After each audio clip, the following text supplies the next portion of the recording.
하나님 아버지와 주 예수 그리스도로부터 오는 은혜와 평강이 함께하기 바랍니다. 탈무드에 나오는 재미있는 이야기가 있어서 먼저 말씀을 드리겠습니다. 하루는 나라의 임금이 가장 아끼는 신하에게 친구 한 사람을 빨리 나에게 데려오라는 그러한 숙제를 주었습니다.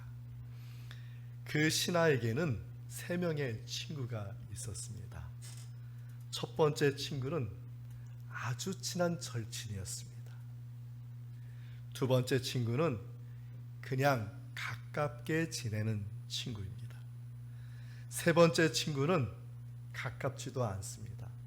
단지 얼굴만 알고 지내는 친구였습니다.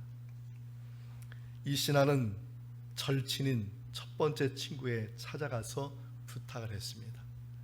자네, 지금 왕이 자네를 보고 싶어 하는데 나와 함께 왕궁으로 같이 가줄 수 있겠나 물었습니다. 의외의 결과가 나왔습니다.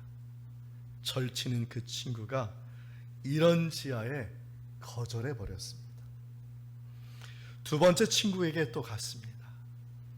그냥 좀 친분 관계만 있는 친구입니다. 이 친구에도 역시 부탁을 했더니 그 친구도 역시 거절하였습니다. 단지 우리가 서로 아는 관계니까 임금이 있는 왕의 그 궁까지만 내가 같이 가여주겠다. 아니죠. 지금 임금의 숙제는 왕 앞에 데려오는 것이잖아요. 세 번째 마지막 친구에게 부탁했습니다. 친하지도 않고 그냥 얼굴만 아는 친구입니다. 과연 이 친구가 내 말을 들어줄까? 해서 그 친구에게 왕의 명령대로 물었습니다. 나와 같이 가줄 수 있겠는가? 그랬더니 이 친구가 흔쾌히 수락을 한 것이에요. 자네의 청이라면 내가 함께 가줘야지 하고 말했습니다. 탈무드에서 이 이야기를 다음과 같이 설명을 했습니다. 첫 번째 절친인 친구는 세상의 재산과 물질이라고 말합니다. 평소에 살아있을 때는 너무나 가깝게 지내고 좋아하지만 결코 천국까지는 동행할 수 없기 때문입니다. 두 번째 친구는 자녀를 의미한다고 말합니다. 슬피 울며 무덤까지는 같이 가줄 수 있지만 천국까지는 함께 가지 못하기 때문입니다. 마지막 세 번째 친구는 무엇을 의미할까요? 탈무드는 이렇게 말합니다. 마지막 세 번째 친구는 선행이다 이렇게 말을 합니다. 우리가 선행을 할 때 언제나 선행하지 않고 마음은 가지고 있는데 하지 못하잖아요. 그러니까 탈무드에서는 그냥 얼굴만 아는 친구 정도로 표현한 것입니다. 그러면서 이렇게 말했어요. 선행은 세상을 떠난 후에도 하나님께서 영원히 기억하기 때문이다. 하나님께서 그 선행을 영원히 기억하신다고 말합니다. 탈무드에 나오는 내용은 누구에게나 해당되는 이야기입니다. 특별히 인생의 고난이 찾아올지라도 신앙인이 지켜야 할 덕이 무엇인지 말해주고 있습니다. 어려울지라도 하나님이 영원히 기억하시는 선행을 쌓으라고 말하는 것입니다. 이 자리에 계신 여러분, 하나님이 영원히 기억하시는 선행을 쌓을 수 있는 우리 모두 되기를 바랍니다. 그러면 신앙인으로서 왜 이런 삶을 살아야 하는지 오늘 본문을 통해서 2가지만 살펴보겠습니다. 첫째는 성도의 삶이 종말론적인 삶이기 때문입니다. 여기에는 청소년도 있고 청년도 있고 우리 어린이분은 오늘 한 10명 가까이 나온 것 같아요. 어렵습니다. 이 말이 마지막 때라는 것이죠. 이 마지막 때라는 것에 대한 그 오해가 초대교회에 있었던 것입니다. 야고보서 4장 14절 말씀을 함께 읽겠습니다. 내일 일을 너희가 알지 못하는도다. 너희 생명이 무엇이냐? 너희는 잠깐 보이다가 없어지는 안개니라. 이 4장의 말씀은 5장에 나오는 부자와 관계된 말씀입니다. 서로 연결된 말씀. 야고보 사도는 내일 일을 알지 못하고 허탄한 데 마음을 두고 사는 사람들에게 권면하고 있는 것입니다. 어떤 마음을 가진 사람들일까요? 야고보 4장에 몇 가지를 말합니다. 첫째는 자신의 정욕을 위해서 사는 마음으로 가득한 사람이기 때문이다. 세상의 헛된 것에 마음을 두는 사람은 자신의 정욕을 위해서 사는 사람이라는 것이죠. 사람들은 다툼이 일어나면 꼭 외부적인 것에 그 의미를 찾지만 성경은 그렇게 하지 않고 근본적인 것에 찾고 있습니다. 그 근본적인 것이 무엇이냐? 사람의 마음이라는 것이죠. 그 마음이 이기적이고 개인적이고 욕망과 정욕으로 가득 차 있기 때문이라고 말합니다. 야고보서 4장 1절 말씀을 보면 이렇게 말합니다. 너희 중에 싸움이 어디로부터 다툼이 어디로부터 나느냐? 너희 지체 중에서 싸우는 정욕으로부터 나는 것이 아니냐라고 말하고 있습니다. 둘째는 하나님의 뜻대로 살지 않는 마음으로 가득하기 때문이다. 하나님의 뜻대로 살지 않는 그 마음을 두고 야고보서 4장 4절은 뭐라고 얘기했냐면은 이것이 바로 하나님과 원수가 되는 것이다 라고 말하고 있습니다. 우리 야고보서 4장 4절 말씀을 함께 읽겠습니다. 가늠한 여인들아, 세상과 벗된 것이 하나님과 원수됨을 알지 못하느냐? 그런즉 누구든지 세상과 벗이 되고자 하는 자는 스스로 하나님과 원수되는 것이니라. 아멘. 야고보 사도가 당시의 성도들에게 이러한 말을 하는 이유는 종말론에 대한 혼돈 때문에, 이 혼돈의 이 깊은 수렁에 빠진 사람들이 누구냐? 세상의 정욕으로 가득하고 하나님의 뜻대로 살지 않은 그러한, 오늘 야고보서 5장이 그들을 부자다 이렇게 표현하는 것입니다. 당시 야고보 사도는 예루살렘 교회를 대표하는 사람이었습니다. 예루살렘 교회의 성도들은 유대교에서 기독교로 개종한 유대 기독교인들이었습니다. 본래 유대인들은 종말론을 어떻게 생각했냐면, 이것은 내일이나 모레도 아니고 아주 훗날에 있을 것이다 라고 생각하고 사는 사람들. 우리 기독교인들 중에서도 이렇게 사시는 분들이 있는데, 당시 2000년 전의 유대인들 그리고 지금의 유대인들은 그렇게 생각하고 살고 있었습니다. 이러한 유대인들이 기독교로 개종을 했어요. 그래서 예루살렘 교회 유대 기독교인이 되었습니다. 그런데 유대인으로 생활했던 그 습관은 버리지 못하고 여전히 옛 습관을 쫓는 그러한 유대 기독교인이 된 것입니다. 생각해 보십시오. 여러분 옛날 어렸을 때 읽었던 그러한 동화 중에 양의 껍데기를 입은 늑대의 이야기를 아실 것입니다. 제가 여러분에게 질문하겠습니다. 양의 껍데기를 쓴 늑대는 늑대일까요? 양일까요? 정답을 그냥 이렇게 바로 맞춰주시는, 참 지혜로우신 분이십니다.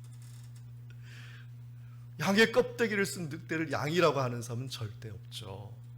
늑대죠. 기독교의 껍데기를 입은 유대교, 기독교일까요? 유대교일까요? 유대교죠. 세상의 껍데기를 쓴, 기독교의 껍데기를 쓴 세상의 그런 풍습을 쫓는 사람, 그 사람은 기독교인일까요? 세상의 사람일까요? 너무 쉽죠. 야고보는 이렇게 보이는 거예요. 유대교에서 기독교로 넘어왔지만 여전히 유대교예요. 유대교. 기독교의 껍데기만 쓰고 있는 것이죠. 그 사람들이 어떻게 했습니까? 사도 바울이 가는 곳마다 쫓아다니면서 괴롭힌 사람들. 야고보에 있는 예루살렘 교회뿐만 아니라 전 세계에 흩어지면서 기독교를 힘들게 했던 사람들. 그 사람들은 기독교가 아니라 유대교인 것이죠. 예루살렘 교회의 공동체뿐만 아니라 전 세계 공동체가 흔들리고 있었어요. 그럴 때 이 야고보, 이 사도는 문제를 어떻게 해결해 주는지에 대해서 4장에 말하고 있습니다. 첫째는 먼저 하나님께 순종해라. 듣지도 그 사람들의 귀에 기울이지도 말고 먼저 하나님의 그 뜻에 순종해라. 그리고 어떻게 하느냐? 마귀 사탄을 쫓아내라. 대적해라. 지금 마귀 사탄이 너희를 괴롭히고 있는 것이 아니냐. 야고보서 4장 7절의 말씀을 함께 읽겠습니다. 그런즉 너희는 하나님께 복종할지어다. 마귀를 대적하라. 그리하면 너희를 피하리라. 아멘. 사랑하는 성도 여러분, 나사렛 예수 그리스도의 이름으로 여러분의 마음과 여러분의 환경 가운데 역사하는 마귀 사탄을 쫓아내시는 여러분 되기를 축원드립니다. 둘째는 하나님을 가까이. 하나님. 근데 조건이 있습니다. 두 마음을 품지 말고 하나님을 가까이 하라는 것이죠. 두 마음이 뭡니까? 양의 껍데기를, 기독교의 껍데기를 쓰고 교회 나오지 말고 오로지 주 예수 그리스도만을 바라보면서 주님께 나오라. 야고보서 4장 8절 말씀을 함께 읽겠습니다. 하나님을 가까이 하라. 그리하면 너희를 가까이 하시리라. 죄인들아 손을 깨끗이 하라. 두 마음을 품은 자들아 마음을 성결하게 하라. 셋째는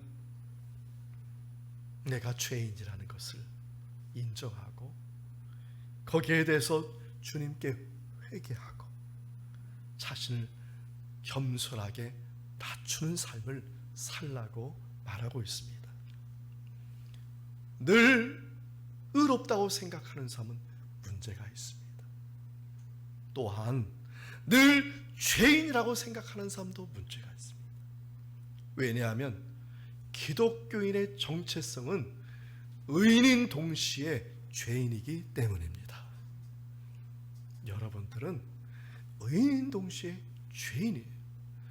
그렇기 때문에 내가 죄가 있음을 고백하고 겸손하게 주님을 쫓는 삶을 살 때 세상의 헛된 것에 마음을 두지 않고 하나님의 뜻대로 쓰임받는 사람이 된다는 것이죠. 야고보서 4장 10절의 말씀을 함께 읽겠습니다. 주 앞에서 낮추라. 그리하면 주께서 너희를 높이시리라. 마지막으로 공동체의 살 길은 무엇이냐? 사랑하는 것이다. 그래서 야고보 사도가 뭘 권면하냐면 서로 판단도 하지 말고 서로 비방도 하지 말라. 야고보서 4장 11절 말씀을 함께 우리 읽어보겠습니다. 형제들아 서로 비방하지 말라. 형제를 비방하는 자나 형제를 판단하는 자는 곧 율법을 비판하고 율법을 판단하는 것이다. 내가 만일 율법을 판단하면 율법의 준행자가 아니요 재판관이로다.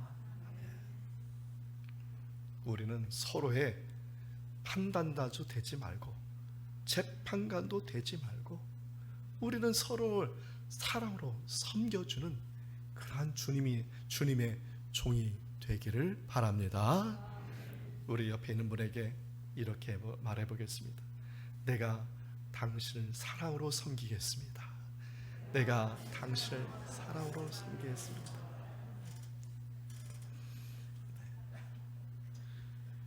여러분, 사랑으로 섬기십시오. 야고보가 정말 바라는 것이 아니었어요. 야고보서를 뭐라고 얘기합니까?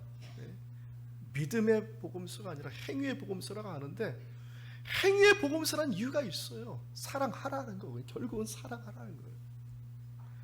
믿음이 있으면 결국은 사랑해야 된다. 근데 이것에 있어서 혼동하는 이유가 있어요. 그 이유가 뭐냐? 종말론에 대한 인식이 부족하기 때문이죠. 기독교의 종말은 먼 훗날이 아니고 오늘이고 지금이고 이 순간입니다. 그렇기 때문에 먼 훗날, 지금 내 배를 부리고 내가 편안히 살고 이것이 아니라 먼 훗날 내가 그러면 때가 되면 내가 선한 일을 해야지, 이게 아니라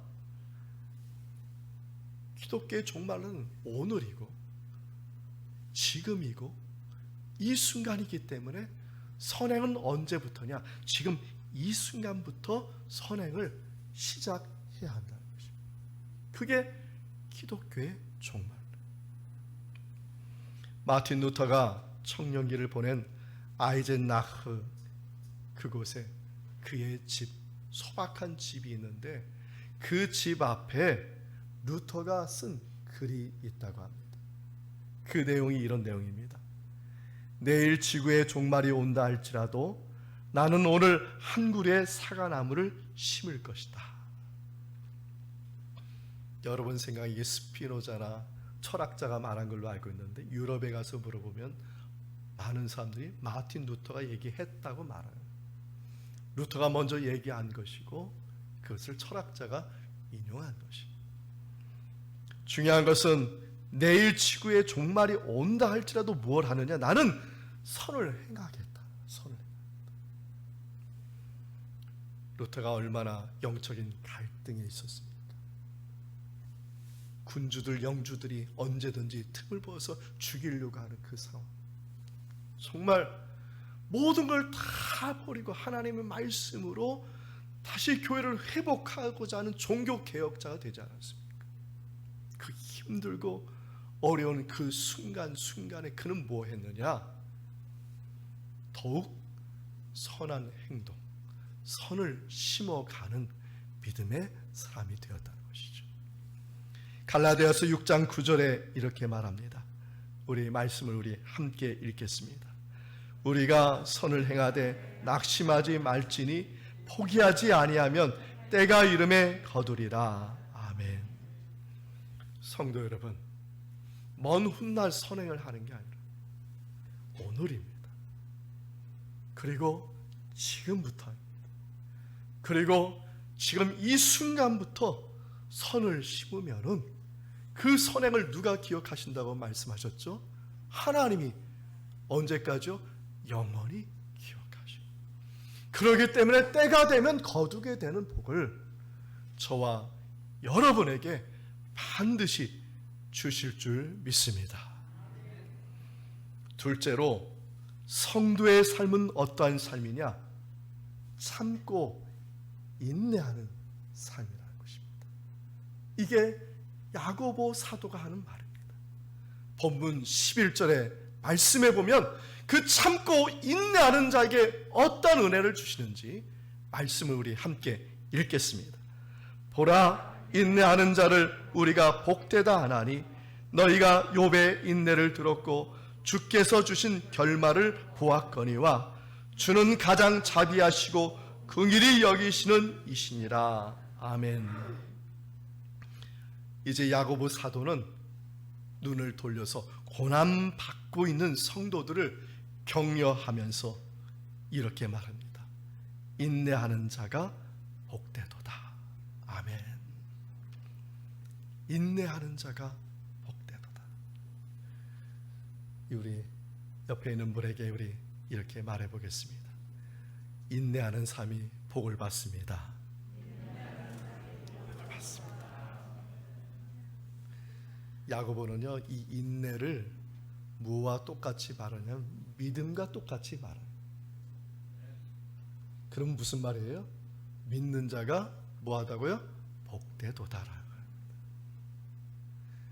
야고보에게 있어서는 이 행함이 믿음과 같이 해석을 하는 것입니다. 당시 로마를 비롯해서 지중해 상황은 기독교인들에게 매우 불리한 상황이었습니다. 왜냐하면 로마를 중심으로 기독교 박해와 탄압이 지중해를 중심으로 전 세계에 퍼지고 있었고, 기독교인들이 그 탄압과 박해를 피해서 전 세계로 피해갔고, 그 영향력이 예루살렘 교회, 야고보 사도가 목회를 하는 그곳에까지 영향을 주고 있었던 것입니다. 고난을 받게 된 신앙인들의 모습, 어떤 모습이 나타날까요? 당시 초대교회 교인들의 그 모습에는 뒤틀린 인간의 본성이 나타나기 시작했습니다. 서로 원망하고 시기하고 질투하고 섭섭해하고 마음을 품고 판단하고 비판하고 탐욕과 욕망으로 가득하고 죄성의 마음들이 서로를 상처를 주고 있었던 것입니다. 야고보 사도는 이러한 교인들의 모습을 보고 마음이 매우 아팠습니다. 조금만 서로 인내해 주면 되는데, 인내하고 참으면 때가 되면 거두게 되는데, 인내하지 못해서 하나님의 일을 부정하고 어그러지게 만들고 있다는 것이죠. 그래서 본문에 율법을 순종하는 자가 아니라 율법을 판단하는 자, 하나님의 뜻을 이루게 하는 자가 아니라 하나님의 뜻을 반대하는 자들. 저는 이 말씀을 묵상하면서 하나님께서 그 당시에 초대교회 성도들을 보면서 참 마음이 아프셨겠다. 오늘날 우리 교회뿐만 아니라 오늘날 전체 기독교를 보시는 그 하나님의 마음을 얼마나 지금 아프실까? 그리고 무엇을 가장 안타까워 하실까?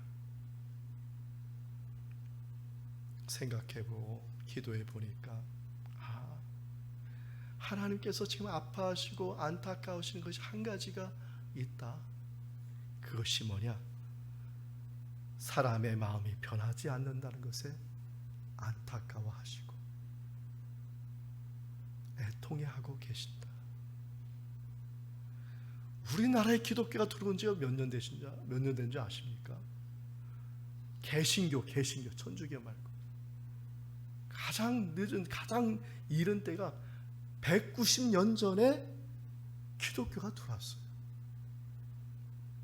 우리가 잘 아는 기독교가 들어온 것은 짧게 잡아서 130년. 130년이나 되고 190년이나 되었는데 그렇게 복음이 전하되고 그렇게 말씀을 전하는데 참 희한하죠. 마음이 변하지 않아요. 양의 탈을 쓴 늑대와 같이.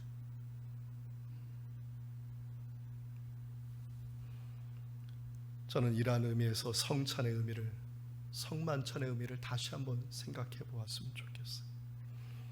천주교에서는 성찬을 화채설이라고 말합니다. 신부가 떡과 포도주를 성별할 때에 떡이 예수님의 몸이 되는 거예요. 변화되는. 그리고 포도주가 예수님의 피로 변화가 되는 거예요. 물질이 예수님의 몸과 피로 변화돼요. 이것을 화채설이에요. 화채설. 그러나 개신교는 그걸 믿지 않습니다. 개신교의 성찬은 실제설로만, 실제. 목회자가 떡과 포도주를 성별하면은 떡은 그냥 떡이에요. 포도주는 그냥 포도주입니다. 예수님의 살과 피로 변하지 않습니다. 천주교하고 우리 개신교하고 다른 거예요. 단지 한 가지 있습니다. 그 떡과 포도주 안에, 그 떡과 포도주 위에, 그 떡과 포도주 밑에 주님이 실제 한다고 믿고 우리가 떡과 포도주를 받는 것입니다. 여기에 우리는 이런 질문을 하였으면 좋겠어요. 주님은 떡과 포도주의 그 안에, 그 위에, 그 아래 실제 하면서 왜 떡과 포도주를 변화시키지 않으시냐는 것이죠.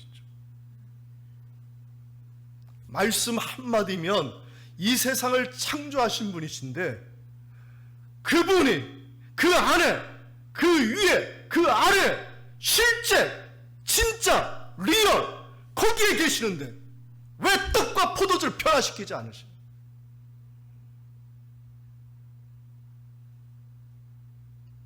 주님이 변화시키는 대상은 떡과 포도주가 아니기 때문에 주님이 정말 변화시키시기 원하시는 대상은 주님이 실제하는 떡과 포도주를 받는 그 사람이 참되게 변화되기를 바라시는,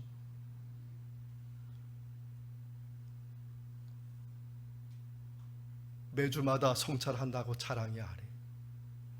매달마다 성찬한다고 자랑이야. 분기별로 성찬한다고 하는 것이 자랑이야. 1년에 2번 성찬한다고 해서 이것도 자랑이야. 한 번 하는 이게 정말 하나님이 바라시고 주 예수 그리스도가 바라시는 게 뭐냐? 물질이 아니에요. 물질이 아니라 사람이에요. 사람.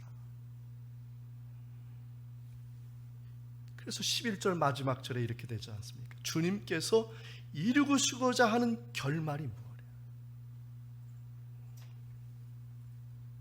예수님이 십자가에 달리시는 게 결말 아니잖아요. 예수님이 3일 만에 부활하시는 게 결말 아니잖아요. 하늘나라에 올라가서 하나님 우편에 앉아계시는 이게 결말이 아니에요. 결말이 뭐예요? 그분이 우리가 받는 성경 말씀, 설교 말씀, 그리고 떡과 포도주를 통해서 실제하셔서 그것이 우리의 마음에 들어와서 우리의 마음이 변화시켜주는 게 이것이 주 예수 그리스도께서 하시고자 하는 결말이다. 욥의 이야기는 주님이 이루시는 결말의 모습이 어떠한 모습인지 말씀하고 있습니다. 욥기서 23장 10절의 말씀을 함께 읽겠습니다. 그러나 내가 가는 길을 그가 아시나니 그가 나를 단련하신 후에는 내가 순금과 같이 되어 나오리라. 아멘. 욥은 인생의 가장 어두운 순간을 맞이했어요. 모든 재산 다 잃고 자녀도 다 죽고 아내도 떠나고 질병으로, 한마디로 인생의 어두운 순간이었습니다. 처참한 그 어두움의 순간, 정말 인생의 밤과 같은 앞이 깜깜해서 보이지 않는 그 순간에 욥은 믿음을 버리지 않았어요. 어떤 믿음을 버리지 않았습니까? 주님이 이루실 결말, 그것이 바로 이 말씀이에요. 나를 단련하신 후에는 내가 순금과 같이 되어 나오리라. 아멘. 그 결말을 바라보는 것이, 이 순간, 이 시간, 이 지금 바라보는 게 결말을 바라보고 주님이 이루실 것이다. 항암 치료하시는 분 있습니다.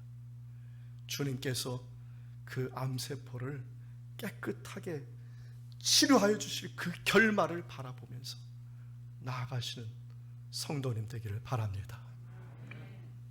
태어나서 오셔서 눈이 잘 안 보이시는데 지금 이 자리에 계신 분이 있습니다.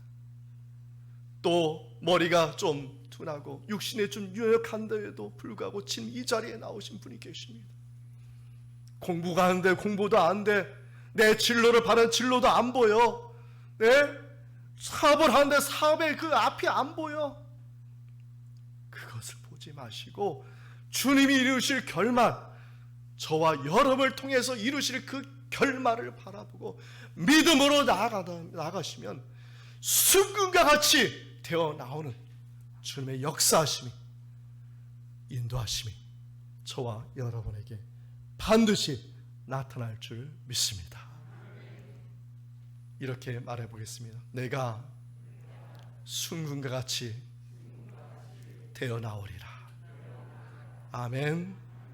다시 한번 얘기하겠습니다. 가슴을 만지면서 주님이 나에게 역사해 주셔서 이루시고 결말을 보게 하실 것이다.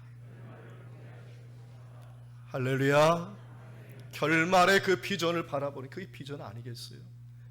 비전이란 뜻이 그잖아요. 비지요. 내가 본다. 믿음이 뭐예요? 보이지 않는 것들의 실상을 바라보는 것이죠. 성도 여러분, 주님이 이루실 결말을 기대하며 인내하는 것이에요. 견디는 것입니다. 믿음으로 견디다 보면 주님께서 저와 여러분에게 주님이 원하시는 결말, 아름다운 결말, 복된 결말을 이루어 주실 줄 믿습니다. 어두운 곳에 있으면 언젠가는 빛이 비쳐서 어둠은 떠나가게 되어 있습니다. 우리들의 순간순간이 주님이 비치는 빛이 비춰주심으로 어두움을 멀리하여 주실 줄 믿습니다. 이제 그 빛이 우리에게 다가오고 있습니다. 인내하는 믿음을 통하여 보석과 같이 변화시켜 주시는 주님의 은총이 저와 여러분에게 주 예수 그리스도의 이름으로 함께하기를 축원드립니다. 아멘. 이 말씀의 은총이 예수 그리스도 안에서 여러분의 마음과 생각을 지키시기 원합니다. 아멘.